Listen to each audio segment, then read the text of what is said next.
सोचिए आधी रात हो, चारों तरफ घना कोहरा, इतना घना कि सामने कुछ दिखाई नहीं दे रहा और इसी कोहरे में एक बेटा अपने पापा को कॉल करता है। आवाज कांप रही है, सांसें तेज हैं और वो बस इतना कहता है, पापा मैं पानी में डूब रहा हूँ, प्लीज मुझे बचा लो।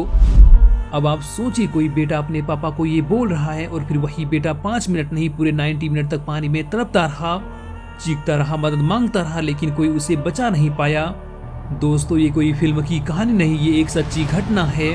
ग्रेटर नोएडा सेक्टर 150 की जो हुई थी 16 से 17 जनवरी 2026 की रात। आज हम इस पूरी घटना को 3D एनिमेशन की मदद से एकदम साफ साफ समझेंगे, शुरू से लेकर आखिरी तक, और साथ में वो सवाल भी उठाएंगे जो हर आम इंसान पूछ रहा है। सबसे पहले ये जानना जरूरी है कि युवराज कौन था।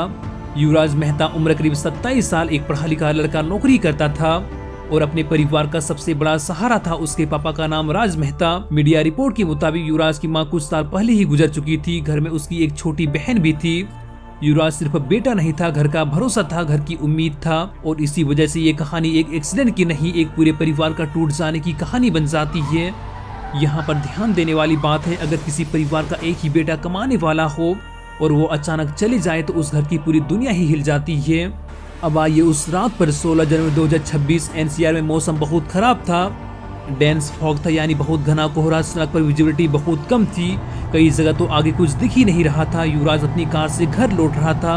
रात का टाइम था तो ट्रैफिक भी बहुत कम था, लेकिन कोहरे में यही चीज सबसे बड़ा खतरा बन जाती है, क्योंकि जब सड़कें खाली होती है तो इंसान को लगता है कि सब कुछ सेफ है, लेकिन फॉग में एक छोटी सी भी गलती बहुत बड़ा हादसा बना देती है। युवराज सेक्टर 150 के पास पहुंच गया था। अब वो बस कुछ ही मिनट दूर था अपने घर से। तभी कहानी में एक नया मोड़ आता है। वो एक टी पॉइंट के पास पहुंचता है जहां सड़कें 3 हिस्सों में बढ़ती है। रात के कोहरे में वहां डायरेक्शन समझना बहुत मुश्किल होता है।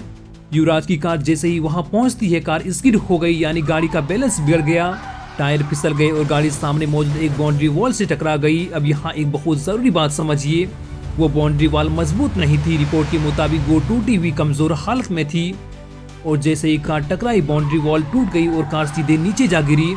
अब नीचे क्या था? नीचे था एक 30 फीट डीप कंस्ट्रक्शन पिट जिसमें पानी भरा हुआ था, और ये पिट कोई छोटा गड्ढा नहीं था, ये एक अंडर कंस्ट्रक्शन मॉल का बेसमेंट जैसे बड़ा गड्ढा था। यानी नीचे एक पूरा बेसमेंट लेवल खुदा हुआ था और उसमें पानी भर चुका था। अब आप सोचिए, रात का कोहरा हो, अंधेरा हो और सामने कोई वार्निंग नहीं, तो ये जगह एक आम इंसान के लिए सीधे मौत का ट्रैप बन जाती है। अब सबसे बड़ा सवाल यही है, इतना बड़ा पिट खुले में था तो वहाँ पर बैरिकेड क्यों नहीं था, रिफ्लेक्टर क्यों नहीं थे, वार्निंग लाइट क्यों नहीं थी, डेंजर बोर्ड क्यों नहीं था? क्योंकि अगर ये चीजें होती तो शायद युवराज की कार उस तरफ जाती ही नहीं। अब कहानी का सबसे दर्दनाक हिस्सा सुनिए।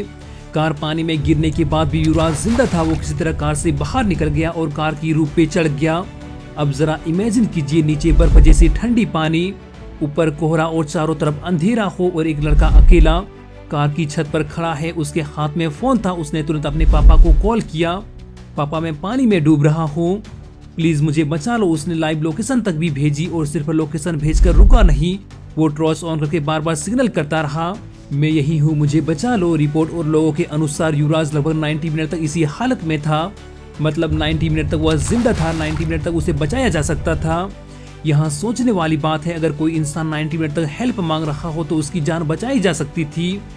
जैसे ही पिता राज मेहता को कॉल मिला वो घबरा गए और उसी वक्त घर से निकल पड़े और कुछ ही समय में स्पॉट पे पहुंच गए।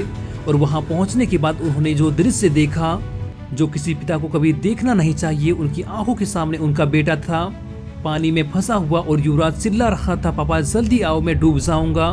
पिता बार बार बोले, बेटा मैं आ गया हूँ, बस को मदद आ रही है। लेकिन पिता चाहकर भी पानी में कूद नहीं सकते थे क्योंकि पानी बहुत गहरा था और नीचे कंस्ट्रक्शन का सामान भी हो सकता था। तो उन्होंने तुरंत कॉल किया police, fire brigade, emergency team को, और फिर शुरू हुआ वो इंतजार जो आखिर में मौत बन गया।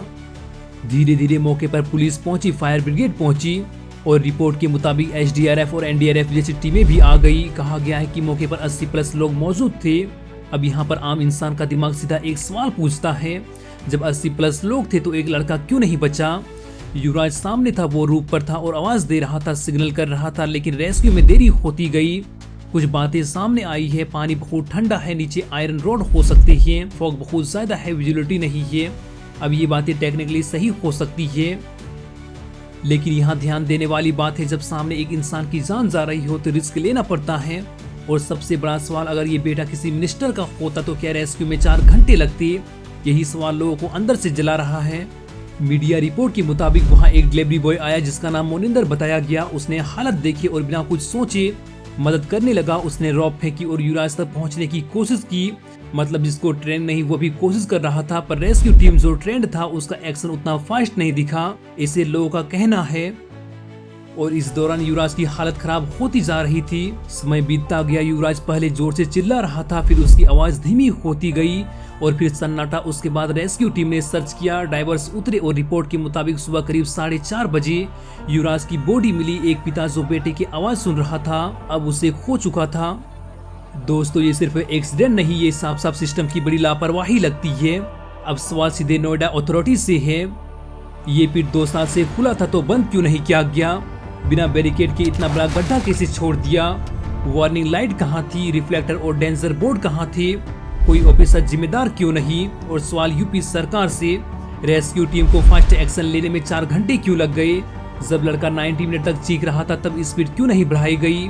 क्या आम आदमी की जान की कीमत इतनी कम है? यहाँ जनता बस इतना चाहती है दोषी सामने आए, जिम्मेदारी तय हो और आगे ऐसा किसी के साथ ना हो। युवराज की मौत ने हमें एक बात सिखाई, कभी कभी इंसान सिर्फ हादसे से नहीं मरता, इंसान सिस्टम की लापरवाही से भी मर जाता है। अगर आप भी चाहते हैं कि जवाब मिले तो इस वीडियो को शेयर कीजिए, क्योंकि आवाज जब उठेगी तभी बदलाव आएगा।